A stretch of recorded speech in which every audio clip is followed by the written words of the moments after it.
आता एक शेतकरी असतो, काही काही शेतकरी सस्टेन नाही करत. समजा त्याला ट्रॅक्टर घ्यायचा असतो, परंतु त्याला एक पॉईंट द्यावा लागतो.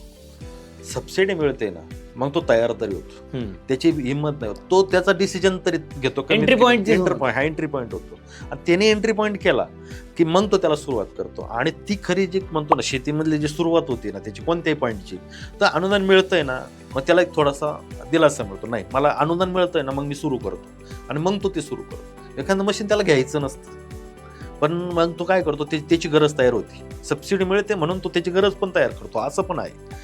सबसिडी नसली तर कधीच घेणार नाही. पण सबसिडीनं आता पहा तुम्ही, जर नवीन तंत्रज्ञान म्हटलं ना तुम्ही, तर शेतीत अवजारं नवीन आलेत. पण ते नवीन अवजार आलेत, परंतु ते अवजार मला घ्यायचे आहेत. पण कधी कधी काय होतं, हे अवजार चालेल का, मला चाललंच नाही, तर मी काय करतो, मग मला सबसिडी मिळते. मग सबसिडी मिळते ना, मग मी बरोबर म्हणजे त्याच्यातून लाभ घेतो आणि मी सुरुवात करतो. मग काय होतं, पहिल्यांदा सगळे शेतकरी घेत नाही, काही शेतकरी 10-20% त्या नवीन तंत्रज्ञानाकडे जातात आणि ते बाकीचे शेतकरी पाहतात, आणि तो प्रसार होतो. तंत्रज्ञानाचा प्रसार करण्यासाठी सबसिडी हा पॉईंट आहे.